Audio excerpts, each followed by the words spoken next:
14వ అధ్యాయం 1వ వచనంలో యేసుక్రీస్తు ప్రభువు మాట్లాడుతున్న మాటలను మనం వింటున్నాం. మీ హృదయమును కలవరపడనీయుడి, దేవుని యందు విశ్వాసం ఉంచుతున్నారు, నా యందును విశ్వాసముంచుడి. ఇక్కడ ప్రభువైన యేసుక్రీస్తు తన శిష్యులతో మాట్లాడుతూ ఉన్న సందర్భం. ఆయన శిష్యులతో ఆయన చెప్తున్న పని, ఆయన చెప్తున్న మాట ఏమని ముందుగా మనము ఆ 13వ అధ్యాయం చదివితే, దాసుడుగా ఉండాలి, పరిచారకుడిగా ఉండాలి, నేను ఉండకుండా వెళ్ళిపోయే రోజులు వస్తున్నాయి, మిమ్మల్ని విడిచిపెట్టే సమయం వస్తుంది, నేను నా తండ్రి దగ్గరికి వెళ్ళబోతున్నాను, ఇప్పటి వరకు నా తండ్రి అయిన దేవుడైన యెహోవాను మీరు ఎలాగైతే నమ్మారో నా మాటలు కూడా మీరు అలాగే నమ్మారు కదా, కనుక నా తండ్రి విశ్వాసం ఉంచినట్టుగానే నా మాటలను విశ్వాసం ఉంచారు, కాబట్టి మీరు నాతో కూడా నా తండ్రి స్థానంలో ఉంటారు అని ఒక ప్రక్కన ఆయన వారిని ఓదారుస్తూ, ఆయన బలపరుస్తూ, రెండవ మాట ఏం చెప్తున్నాడంటే, నేను వెళ్ళవలసి ఉంది, నేను వెళ్ళబోతున్నాను, మిమ్మల్ని విడిచిపెడతాను అనగానే శిష్యులందరూ హృదయాల్లో ఒక కలవరం వచ్చింది, ఒక బెంగ, ఒక బాధ వచ్చింది.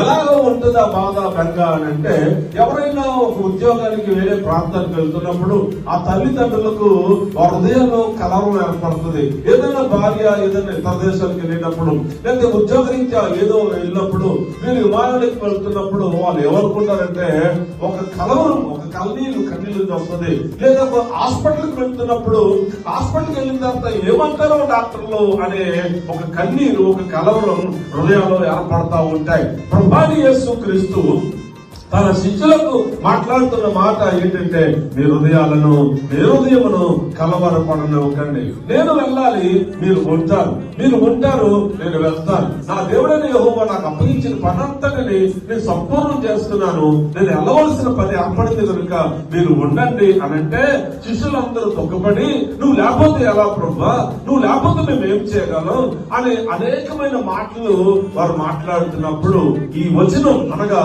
ఈ యోహాను సువార్త 14వ అధ్యాయం 1 నుంచి 4 వచనాలు చూస్తే, ప్రభువైన యేసుక్రీస్తు తన శిష్యులను ఓదారుస్తున్నాడు. ఆ మాట చెప్పండి, ప్రభువైన యేసుక్రీస్తు తన శిష్యులను ఓదారుస్తున్నాడు. ఎందుకు ఓదారుస్తున్నాడు అని అంటే, నేను వెళ్తున్నాను, నేను వెళ్లే స్థలంలో మీరు ఉండలాగున మీకు ఒక స్థలము సిద్ధపరుస్తున్నానన్న వర్తమానం చెప్పడానికి వారు దుఃఖపడుతున్న సందర్భాన్ని జ్ఞాపకం చేసుకుని ఆయన మాట్లాడుతున్నాడు. ఇక్కడ I have many rooms in my father house అని యేసుక్రీస్తు ప్రభు చెప్తున్నాడు. ప్రభునందు ప్రియమైన వారలారా, ఈ యొక్క ఉదయకాల సమయంలో దేవుని వాక్యాన్ని వింటున్న మీరు గమనిస్తున్నారా? మీ హృదయాలు కలవరపడనివ్వకండి అని ప్రభు మాట్లాడుతున్నాడు. ప్రభువైన యేసుక్రీస్తు తన శిష్యులను ఓదారుస్తున్నాడు. పేతురు ప్రభువైన యేసుని ఎరగనని చెప్పే సమయం వచ్చేస్తుంది. ఏం జరుగుతుందిరా బాబు, ఏం జరుగుతుందిరా నాయన అని ఒక్కడొక్కడు భయపడుతున్నాడు. అప్పటికి ఇంకా పేతురు అబద్ధం ఆడలేదు. మన చివర ఆ 13వ అధ్యాయం 38 చదివితే, పేతురు నేను వెళ్తున్నాను నా తండ్రి దగ్గరికి అని చెప్తున్నప్పుడే అక్కడ ఏమన్నాడంటే, పేతురుతో అన్నాడు, ఆ పేతురు అంటే, నాయన నువ్వు ఎక్కడికి వెళ్ళిపోతావు, నేను కూడా నీతో వచ్చేస్తాను, నేను కూడా నీతో ఉంటాను, నువ్వు వెళ్ళి చోట ఉంటాను, నేను వదలనా అన్నాడు పేతురు. అప్పుడు ప్రభా, నువ్వు నన్ను మమ్మారు ఎరగనంటావు అనగానే ఈ శిష్యులకు మరొక ఆందోళన. ఏంటి, ఏసై వెళ్ళిపోతానన్నాడు, వెళ్ళిపోవచ్చు కదా, మళ్ళా పేతురు నువ్వు అబద్ధం ఆడతావు అంటున్నాడు. మా పేతురు నా సంఖ్య పెద్ద కదా, మా పొగ పెద్ద కదా, మా అందరికంటే పెద్ద కదా, మొదటి కదా, మూల పెద్ద కదా, ఆడే అబద్ధం ఆడితే ఎలాగా? ఎంత ఆందోళన, ఎంత భయం వాళ్ళకి ఏర్పడింది. అప్పుడు ప్రభు అంటున్నాడు, మీ హృదయాన్ని కలవరపడకండి, ఇప్పటికది కానేమో, పేతురు అబద్ధం అంటాడు అన్నవ్వండి, నేను వెళ్ళాలి, మీరు అధైర్యపడకండి, ఎందుకంటే మీ కొరకు నేను స్థలం సిద్ధపరచడానికి వెళ్తున్నాను. హల్లెలూయా, మీ కొరకు నేను స్థలం సిద్ధపరచడానికి వెళ్తున్నాను. ఆ స్థలంలో నేను నా తండ్రితో ఉంటాను. మీరు నన్ను నమ్మారు కనుక, మీరు నన్ను విశ్వాసం ఉంచారు కనుక, మీరు కూడా నాతో పరదేశంలో ఉంటారు, నాతో పరలోకంలో ఉంటారు, నాతో తండ్రి కుటుంబ ఆశలు కూర్చుంటారు. ఎంత అభయాన్ని యేసు ప్రభు తన శిష్యులకు ఇస్తున్నారు. శిష్యుడు అంటే ప్రభుని నమ్మిన వాడు. పేతురే కాదు, యాకోబే కాదు, లేకపోతే ఆంధ్రే కాదు, ఫిలిప్పే కాదు. ఆ రోజున మొట్టమొదటిగా వచ్చినాడు వాళ్ళతో, తర్వాత 12 మంది, తర్వాత 70 మంది, తర్వాత 3000 మంది, తర్వాత 5000 మంది. ఈరోజు ప్రపంచంలో కోట్ల మంది ఉన్నారు. మనందరికీ స్థలం సిద్ధపరచడానికి యేసయ్య వెళ్ళవలసి ఉంది. ఆయన వెళ్ళడం మనకు ఆశీర్వాదం, ఆయన వెళ్ళడం మనకు క్షేమం. కనుక ఆందోళనకు కారకులైన తన శిష్యులను, హృదయాలను దృఢపరుస్తున్నాడు యేసయ్య. నిర్భరంగా ఉండండి. ఎలా ఉండాలి? నిర్భరంగా ఉండండి, ధైర్యంగా ఉండండి.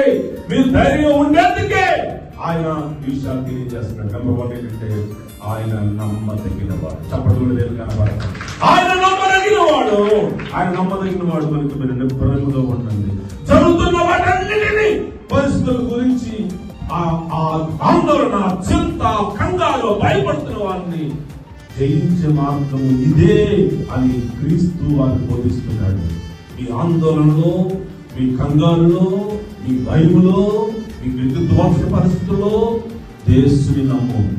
యేసు నమ్మదగిన వాడు, ఆయన జయించే మార్గాన్ని చూపించేవాడు. అందుకనే మీ హృదయమును కలవరపడనివ్వండి.